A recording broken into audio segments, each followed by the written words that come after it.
प्यारे बच्चों नमस्कार। ग्लोब के अगले भाग में आपका स्वागत है। आज हम पढ़ेंगे कुछ प्रमुख अक्षांश रेखाओं के बारे में। हमारी पृथ्वी के ऊपर कुछ अक्षांश रेखाएं प्रमुख हैं। उन्हें प्रमुख क्यों माना गया है, इसके लिए आपको जानना होगा कि पृथ्वी अपने अक्ष के ऊपर 23.5 डिग्री झुकी हुई है। और पिछली वीडियो में हमने आपको पृथ्वी के तल के बारे में बताया था कि अगर हम पृथ्वी को बीचों बीच से काटें तो एक गोलार्ध ऊपर बच जाता है। तो जो गोलार्ध का नीचे का जो हिस्सा आ गया, जो फ्लैट है, प्लेन है, उसको हम पृथ्वी का तल कहते हैं। ये बात आपको ध्यान रखनी है कि पृथ्वी अपने अक्ष के ऊपर 23.5 डिग्री का कोण बनाती है, जबकि अपने तल के ऊपर 66.5 डिग्री का कोण बनाती है। अब यह कैसे होता है, आइए हम आपको थोड़ा सा एग्जाम्पल के द्वारा बताने की कोशिश करते हैं। प्यारे बच्चों, साइकिल तो आपने देखी होगी। साइकिल का जो पहिया घूमता है, जिस धुरी के ऊपर वो घूमता है, उसे ही उसका अक्ष कहते हैं। ठीक वैसे ही ये जो ग्लोब आप देख रहे हो, ये जिस अक्ष के ऊपर घूम रहा है वही पृथ्वी का अक्ष है। जैसे ये आप देख रहे हो, एक कील इधर है और एक कील इसके नीचे लगी हुई है, ये यहाँ। अब ये इसी के ऊपर घूमता है, ऐसे ऐसे ये जो घूम रहा है ऐसे घूमता है। जिस कील के ऊपर यह घूम रहा है वही इसका अक्ष है। जैसे अगर इस फुटे को हम इसके ठीक बीचों बीच से आर पार निकाल दें तो यह इसका अक्ष होगा। अब इस अक्ष के साथ में यह पृथ्वी 23.5 डिग्री का कोण बनाती है। जैसे कि यह अक्ष ऐसे है और ये अगर लंबवत लें इसको सीधा ऐसे, ये देखिए ऐसे, ये तो तिरछा है और ये ऐसे। तो ये जो कोण बना है इसके बीच में, ये वाली दूरी, ये 23.5 डिग्री का बनता है। ये लंबवत और ये अक्ष पे झुकाव है जो वो, तो ये जो कोण बना है इसके साथ में ये 23.5 डिग्री का। ठीक ऐसे ही पृथ्वी अपने तल के साथ में 66.5 डिग्री का कोण बनाती है। ये इसका तल है और ये इसका लंबवत जो हिस्सा है, ऐसे लंबवत कोई रेखा लें तो ये जो कोण बनेगा यहाँ पे ऐसे, जैसे कि हम एग्जाम्पल के द्वारा बताते हैं आपको। ये देखिए, ये इस पृथ्वी का तल है। अब हम इसको ऐसे तो करेंगे नहीं, क्योंकि ये भूमध्य रेखा के बराबर इसको काटेंगे तभी आधा गोला ऊपर बचेगा, आधा गोला नीचे बचेगा। तो ये पृथ्वी का तल निकाल लिया हमने, ये पृथ्वी का तल निकाल लिया। और इस तल के ऊपर अगर हम इसको ऐसे लंबवत एक लाइन की कल्पना करें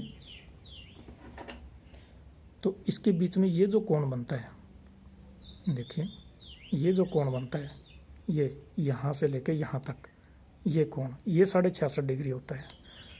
जबकि एक्सिस में हमने क्या किया था, 23.5 डिग्री का कोण बनाया था।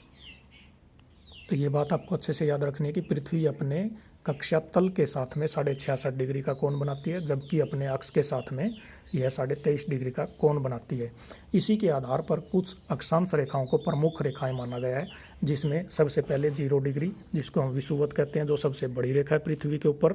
विषुवत वृत्त भी कहते हैं, इक्वेटर कहते हैं, भूमध्य रेखा भी कहते हैं, क्योंकि यह पृथ्वी को 2 समान भागों में बांटती है। इस रेखा के ऊपर सूर्य की किरणें 21 मार्च और 22 सितंबर को लंबवत पड़ती है।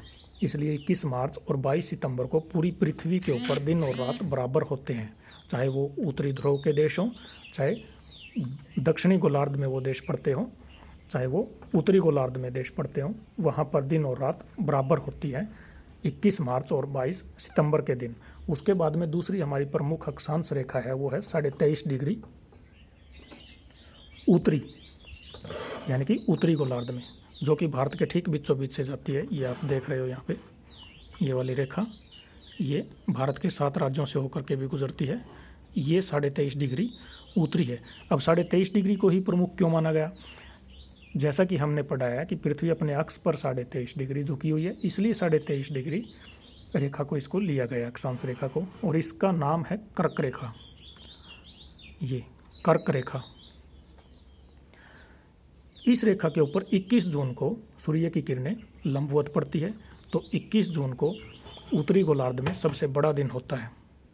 और भारत में गर्मी भी जून के महीने में इसीलिए ज़्यादा पड़ती है, क्योंकि 21 जून को कर्क रेखा के ऊपर सूर्य की किरणें लंबवत पड़ती है। अगली जो प्रमुख रेखा है वो है 23.5 डिग्री दक्षिणी, 23.5 डिग्री दक्षिणी अक्षांश। ये जो रेखा है ये आप देख रहे हो, इसे हम मकर रेखा भी कहते हैं या मकर वृत्त कहते हैं। 23.5 डिग्री दक्षिणी जो ऑस्ट्रेलिया के बीच से जा रही है, लगभग 23.5 डिग्री दक्षिणी। 22 दिसंबर को सूर्य की किरणें इस रेखा के ऊपर लंबवत पड़ती है, इसलिए दक्षिणी गोलार्ध में 22 दिसंबर को सबसे बड़ा दिन होता है और दिसंबर के महीने में ही दक्षिणी गोलार्ध में गर्मी होती है। अब पृथ्वी अपने कक्षा तल के ऊपर 66.5 डिग्री झुकी हुई है, इसलिए 66.5 डिग्री उत्तरी को आर्कटिक वृत्त जो है इसे भी प्रमुख अक्षांश माना गया है। ये जो रेखा देख रहे हो आप, ये 66.5 डिग्री उत्तरी आर्कटिक वृत्त। उसके बाद में 90 डिग्री उत्तरी जो है वो एक बिंदु है बिल्कुल, जो सबसे उत्तर में है, नॉर्थ पोल पे है जो है, इसलिए इसको उत्तरी ध्रुव कहते हैं।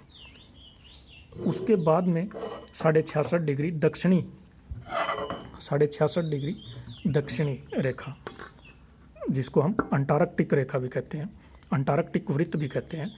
ये अंटार्कटिक महाद्वीप के बिल्कुल ऊपर से जा रही है।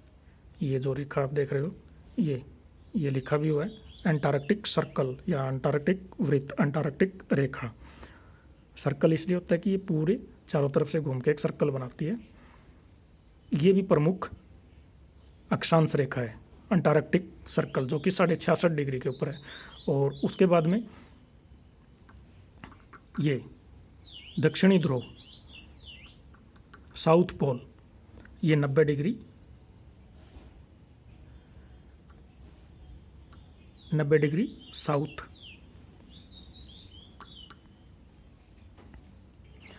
उत्तरी ध्रुव और दक्षिणी ध्रुव पृथ्वी के ऊपर बिल्कुल एक बिंदु के रूप में है।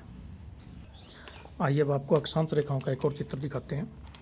ये देखिए, ये है 0 डिग्री अक्षांश जो विषुवत वृत्त है, 90 डिग्री इससे ऊपर, और ये बिल्कुल 90 डिग्री उत्तर में 90 डिग्री अक्षांश यानी कि उत्तरी ध्रुव एक बिंदु के रूप में। ऐसे ही 90 डिग्री दक्षिण में, 0 डिग्री से नीचे दक्षिण में ये रेखाएं, ये देख रहे हो आप, समानांतर रेखाएं जो कि कहीं भी नहीं मिलती है। 1 डिग्री के अंतराल पर 111 किलोमीटर का अंतर होता है। किन्हीं भी दो अक्षांश रेखाओं के बीच के एरिया को कटिबंध कहते हैं या जोन कहते हैं। ये जैसे अक्षांश रेखा एक ये है, एक ये है, इसके अगर बीच का इस एरिया को हम बोलेंगे तो कटिबंध बोलेंगे। अक्षांश रेखाओं के द्वारा हम गर्मी और सर्दी का किसी स्थान के ऊपर निर्धारण कर पाते हैं, अर्थात पर्यावरणीय घटनाओं के लिए अक्षांश रेखाओं का ही प्रयोग किया जाता है।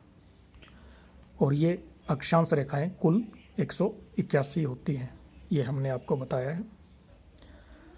अब जो सूर्य है वो कर्क रेखा और मकर रेखा के बीच में ही अपनी किरणों को लंबवत डालता है। सूर्य की किरणें जो वो कर्क रेखा और मकर रेखा के बीच में ही हमेशा लंबवत पड़ती है। बाकी जो कर्क रेखा से ऊपर है वहाँ हमेशा तिरछी पड़ती है, और मकर रेखा से नीचे भी सूर्य की किरणें कभी भी लंबवत नहीं पड़ती है। तो सूर्य जो है वो इन दो रेखाओं के बीच में ही अपनी रेखाओं को लंबवत डालता है, इसलिए इस बीच के एरिया को संक्रांति बोलते हैं। और जो ऊपर की ओर है कर्क रेखा पे वो कर्क संक्रांति, और नीचे की ओर है वो मकर रेखा पे मकर संक्रांति। ऊपर की ओर जब सूर्य की किरणें लंबवत पड़ती है तो उत्तरायण की स्थिति होती है सूर्य की, और जब नीचे की ओर यानी कि दक्षिणी गोलार्ध में सूर्य की किरणें मकर रेखा पर लंबवत पड़ती है 22 दिसंबर को, तो उस समय सूर्य की दक्षिणायन की स्थिति होती है। उत्तरी ध्रुव और दक्षिणी ध्रुव पर सूर्य की किरणें हमेशा ही तिरछी पड़ती है, इसलिए वहाँ पर सर्दी रहती है। 22 सितंबर को सूर्य की किरणें विषुवत वृत्त पर सीधी पड़ती है, लंबवत पड़ती है, इसलिए उस स्थिति को शरद विषुव कहते हैं, शरद विषुव। और 21 मार्च को भी 0 डिग्री अक्षांश पर सूर्य की किरणें लंबवत पड़ती है, इसलिए उस स्थिति को वसंत विषुव कहते हैं।